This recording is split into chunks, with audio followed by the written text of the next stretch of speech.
What is up, everyone, and welcome back to another episode of History Behind the Horror. For today's video, we will be taking a look at the Tank from Left 4 Dead. This was a very highly requested character for us to do ever since we started our Left 4 Dead series a little while ago. So if you guys do enjoy this video and you'd like to see more Left 4 Dead characters, make sure you give this video a like and share it. It lets me know that you guys want to see more, and put in the comments for what character you want to see next. And as always, thank you so much for watching, and I hope you guys enjoy the video.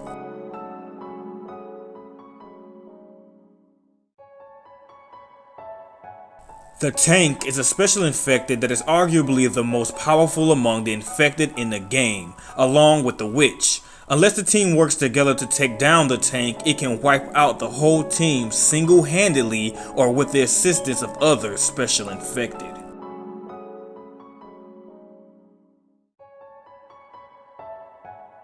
The Tank is an exclusively male special infected who has experienced the most extensive physical mutations of any other class of special infected.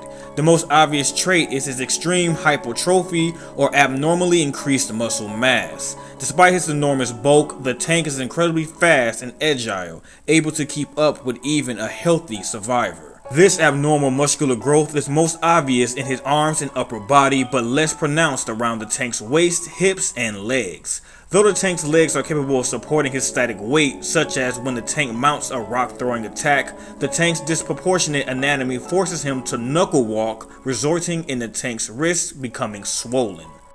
The Tank's body is covered with numerous scars from previous fights, with an especially large sore on the left side of his chest.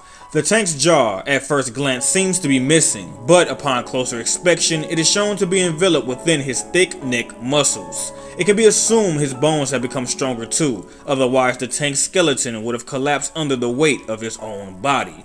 This is supported by that shooting the Tank's head will not put him down any quicker, hinting that the reinforced bone of his skull has prevented the projectiles from penetrating. The excessive muscle mass serves as both the Tank's weapon and armor. As a weapon, the muscle gives the Tank superhuman strength. A punch from a Tank is enough to send survivors or large objects such as cars flying meters away, destroy weaker structures, or rip rock or concrete off the ground. Also, it serves as the Tank's defensive body armor, protecting his vital organs from gunfire. The Tank can absorb significant punishment from any and all weapons, making it next to impossible to prevent him from dealing damage.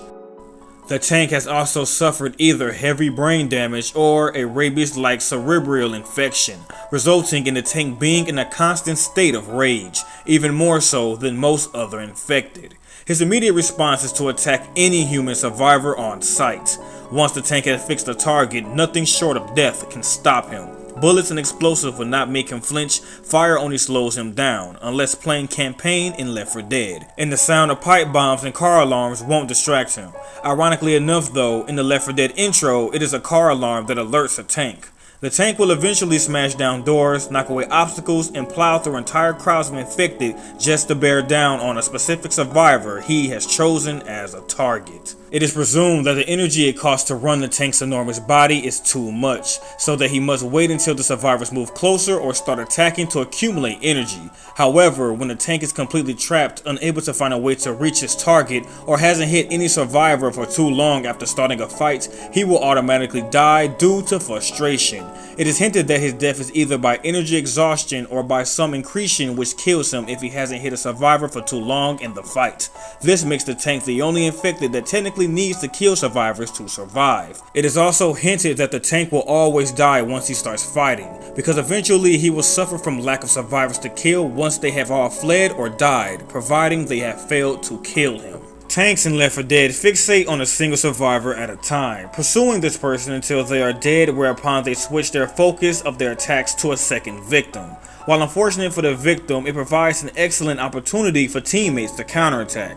Tanks in the first volume also only spawn at fairly predictable times and locations, often betraying their presence by uttering distinctive growls and arm flapping movements from behind their places of partial concealment. Once in attack mode, their growls increase in intensity and frequency and the ground begins to shake with their foot treads. Since tanks lack fine motor agility, a skilled survivor can dodge around structures and through windows to evade direct attack, open the distance, and fight back. A tank is especially dangerous when the survivors are ambushed by one in a tight choke point, such as the subway carriages in No Mercy. The tank received a variation skin in the sacrifice at a specific location in the docks. The tank is shaven bald, has jean shorts, surgical scars, missing front teeth, is barefooted, has a Marine Corps tattoo on his chest, and what appears to be some sort of leather restraints around his wrists. His hands and forearms are covered with fresh blood.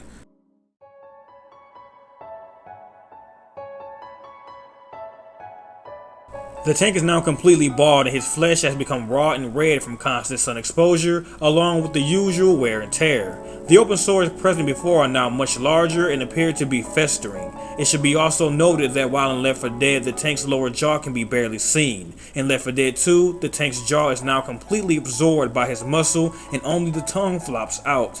The tank's hands are smaller and less swollen and his vertebrae are less pronounced than in the first game. The jeans he wears changed a little. The tank's behavior has also been modified to focus on all the survivors, giving it a more devastating effect. Instead of focusing on one survivor until they are dead, the tank would attack whoever is closest and would not attack an incapacitated survivor if there are healthier ones nearby, which makes it extremely difficult on expert as the tank can easily wipe out an entire team in seconds. The tank's behavior has also been modified to focus on all the survivors, giving it a more devastating effect. Instead of focusing on one survivor until they are dead, the tank will attack whoever is closest and will not kill an incapacitated survivor if there are healthier ones nearby, which is extremely difficult on expert as the tank can easily wipe out an entire team in seconds. When this happens, a healthier survivor can use their faster speed, if not adrenaline, to distract the tank while the others rescue the incapacitated survivors. If the tank cannot reach or find any survivors, he will pound the ones that he can reach. The tank will typically pound any incapacitated survivor being helped, though he may attack the survivor trying to help them up instead.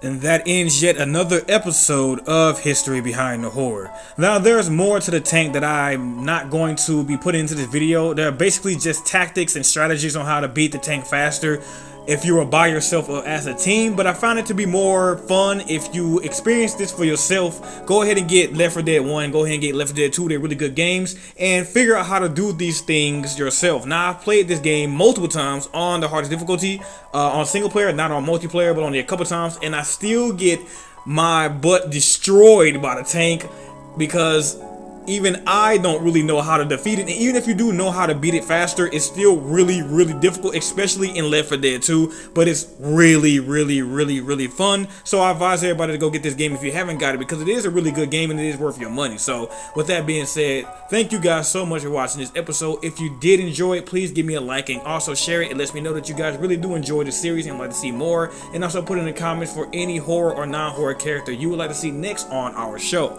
And as always, thank you so much for watching, and I will see you on the next episode of History Behind the Horror.